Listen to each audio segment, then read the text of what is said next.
सर्वमंगलमांगल्ये शिवे सर्वार्थसाधिके शरण्ये त्र्यंबके गौरी नारायणी नमोस्तुते। बोलिए अम्बे मात की जय। आज इस वीडियो के माध्यम से नवरात्रि के 5वें दिन हम दुर्गा सप्तशती का 9वां और 10वां अध्याय का श्रवण करेंगे। आप सबसे छोटा सा अनुरोध है, आपने अभी तक चैनल को सब्सक्राइब नहीं किया तो चैनल को सब्सक्राइब कर लीजिए और कमेंट में जय माता दी ज़रूर लिखें। इसके पहले अध्याय भी हमने शेयर किए हैं, आप चैनल पे देख सकते हैं। और नवरात्रि के कथाएं भी हैं, इसे भी आप श्रवण कर सकते हैं। 9वां अध्याय निशुंभ वध में अर्धनारीश्वर के श्री विग्रह की निरंतर शरण लेता हूँ। उनका वर्ण बंदूक पुष्प और सुवर्ण के समान रक्त पित्त मिश्रित है। वह अपनी भुजाओं के सुंदर अक्षमाला, पाश, अंकुश और वरद मुद्रा धारण करता है। अर्धचंद्र उसका आभूषण है तथा यह 3 नेत्रों से सुशोभित है। राजा ने कहा, भगवान, आपने रक्त बीज के वध से संबंध रखने वाली देवी चरित्र का यह अद्भुत माध्यमय मुझे बतलाया। अब रक्त बीज के जाने पर अत्यंत क्रोध में भरे हुए शुंभ और निशुंभ ने जो कर्म किया मैं सुनना चाहता हूँ। ऋषि कहते हैं, राजन, युद्ध में रक्त बीज तथा अन्य दैत्यों के मारे जाने पर शुंभ और निशुंभ क्रोध की सीमा न रही। अपनी विशाल सेना इस प्रकार मारी जाती देख निशुंभ अमर्ष में भरकर देवी की ओर दौड़ा। उसके साथ असुरों की प्रधान सेना भी थी। उसके आगे पीछे तथा पार्श्व भाग में बड़े बड़े असुर थे जो क्रोध से और चबाते हुए देवी को मार डालने के लिए आए।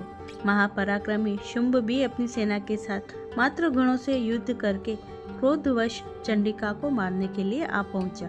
तब देवी के साथ शुंभ और निशुंभ का घोर संग्राम छिड़ गया। वे दोनों दैत्य मेघों की भांति बाणों की भयंकर वृष्टि कर रहे थे। उन दोनों के चलाए हुए बाणों को चंडिका ने अपने बाणों के समूह से तुरंत काट डाला और शस्त्र श्रमों की वर्षा करके उन दोनों दैत्यपतियों के अंगों में चोट पहुंचाई।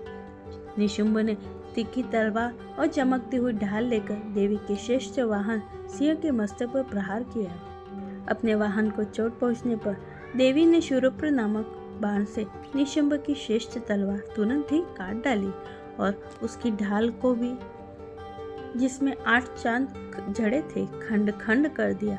ढाल और तलवार के कट जाने पर उस असुर ने शक्ति चलाई, किंतु सामने आने पर देवी ने चक्र से उसके भी 2 टुकड़े कर दिए। अब तो निशुंभ क्रोध से जल उठा और उस दानव ने देवी को मारने के लिए शूल उठाया, किंतु देवी ने समीप आने पर उसे भी मुक्के से मारकर चूर्ण कर दिया।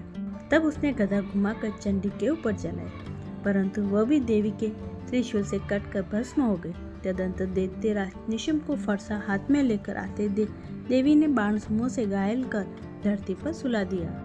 उस भयंकर पराक्रमी भाई निशुंभ के धराशायी हो जाने पर शुंभ को बड़ा क्रोध हुआ और अंबिका देवी वध करने के लिए वह आगे बढ़ा।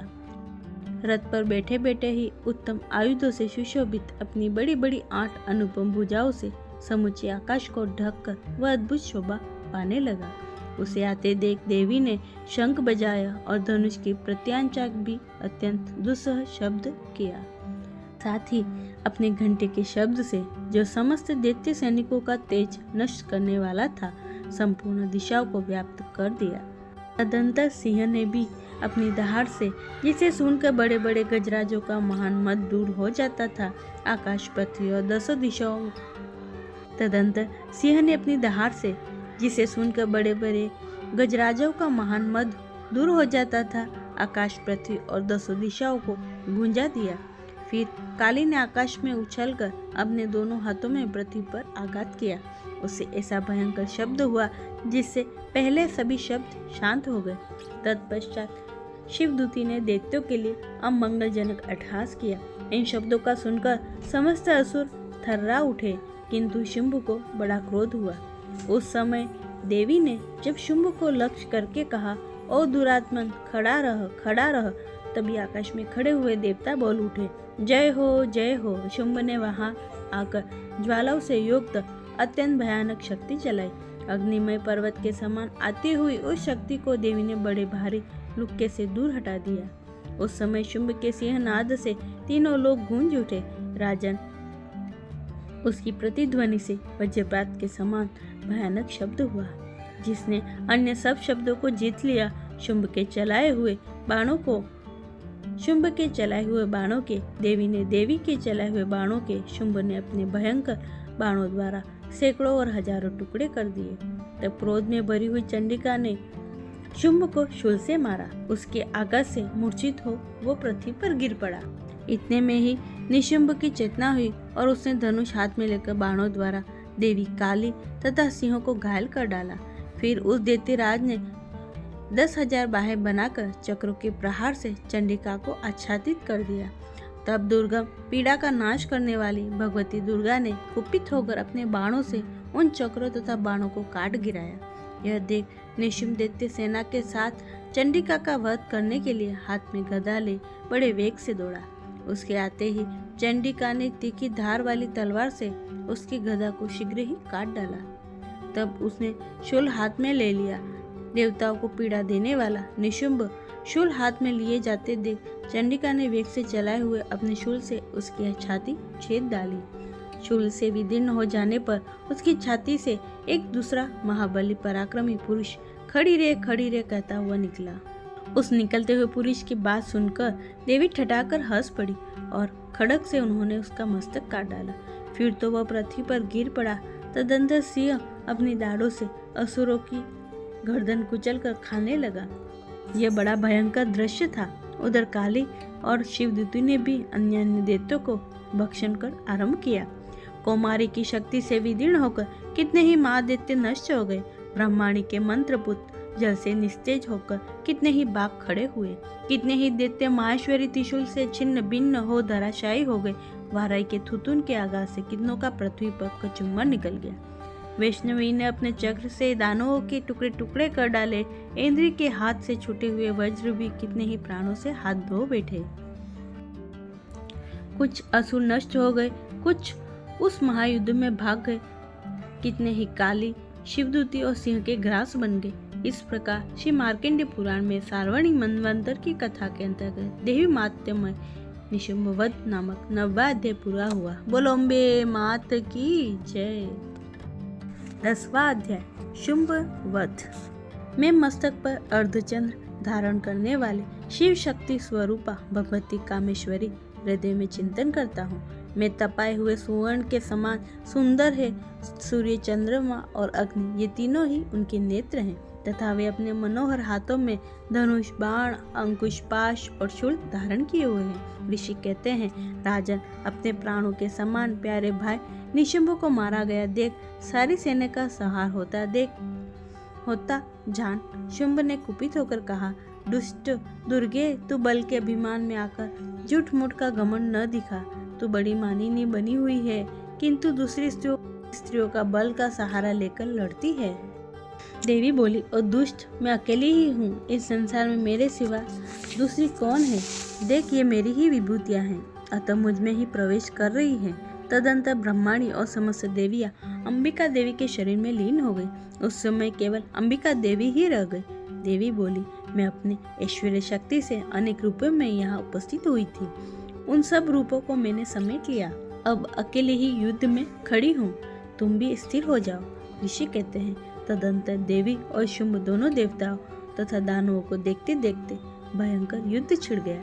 बाणों की वर्षा, तीखे शस्त्र, दारुण अस्त्रों के प्रहार के कारण उन दोनों का युद्ध सब लोगों के लिए बड़ा भयंकर प्रतीत हुआ। उस समय अंबिका देवी ने जो सैकड़ों दिव्य अस्त्र छोड़े, उन्हें दैत्यराज शुंभ ने उनके निवारक अस्त्रों द्वारा काट डाला। इसी प्रकार शुंभ ने भी जो दिव्य अस्त्र चलाए, उन्हें परमेश्वरी ने भयंकर हुंकार शब्द के उच्चारण आदि द्वारा खिलवाड़ में ही नष्ट कर डाला। तब उस असुर ने सैकड़ों के बाणों से देवी को आच्छादित कर दिया। यह देख क्रोध में भरी हुई उन देवी ने भी बाण मारकर उसका धनुष काट डाला। धनुष कट जाने पर दैत्यराज ने शक्ति हाथ में ली, किंतु देवी ने चक्र से उसके हाथ की शक्तियों को भी काट गिराया। तत्पश्चात दैत्यों के स्वामी शुंभ ने 100 चांद वाली चमकती हुई ढाल और तलवार हाथ में ले उस समय देवी पर धावा किया। उसके आते ही चंडिका ने अपने धनुष को छोड़े हुए तीखे बाणों द्वारा उसकी सूर्य किरणों के समान उज्जवल ढाल और तलवार को तुरंत काट दिया। फिर उस दैत्य घोड़े और सारथी मारे गए। धनुष तो पहले ही कट चुका था, अब उसने अंबिका को मारने के लिए उद्यत हो भयंकर मदगर हाथ में ले लिया। उसे आते देख देवी ने अपने तीक्ष्ण बाणों से मदगर भी काट डाला। तिस पर भी वह असुर मुक्का तान कर बड़े वेग से देवी को झपटा। उस दैत्य राज ने देवी को छाती में मुक्का मारा, तब उन देवी ने भी उसकी छाती में एक जाटा जड़ दिया। देवी का थप्पड़ खाकर दैत्यराज शुंभ पृथ्वी पर गिर पड़ा, किंतु सहसा पूर्ववत उठकर खड़ा हो गया। फिर वह उछला और देवी को ऊपर ले जाकर आकाश में खड़ा हो गया।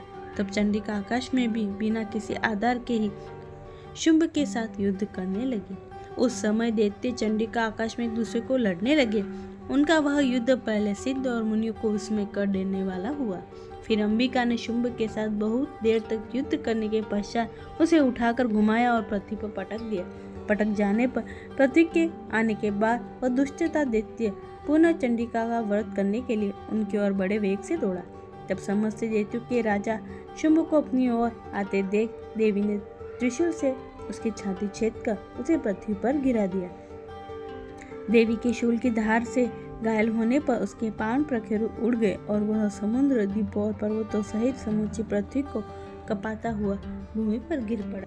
तदंतर उस दुरात्मा के मारे जाने पर संपूर्ण जगत प्रसन्न एवं पूर्ण स्वस्थ हो गया तथा आकाश स्वच्छ दिखाई देने लगा। पहले जो उत्पात सूचक मेघ और उल्कापात होते थे वे सब शांत हो गए। उस दैत्य के मारे जाने पर नदियां भी ठीक मार्ग से बहने लगी। उस समय शुंभ की मृत्यु के बाद संपूर्ण देवताओं का हृदय हर्ष से भर गया और गंधर्व गण मधुर गीत गाने लगे।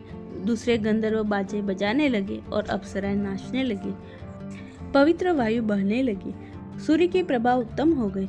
अग्निशाला की बुझी हुई आग अपने आप प्रज्वलित हो उठी तथा संपूर्ण दिशाओं के भयंकर शब्द शांत हो गए। इस प्रकार श्री मार्कंडेय पुराण में सार्वणिक मनवंतरी कथा के अंतर्गत देवी महात्म्यमय शुंभवध नामक 10वां अध्याय पूरा हुआ। बोलो अम्बे मात की जय। उम्मीद करती हूँ आज के अध्याय आपको अच्छे लगे होंगे और अध्याय पसंद आए तो चैनल को सब्सक्राइब कर लीजिए। साथ ही कमेंट में जय माता दी जरूर लिखें। राधे राधे।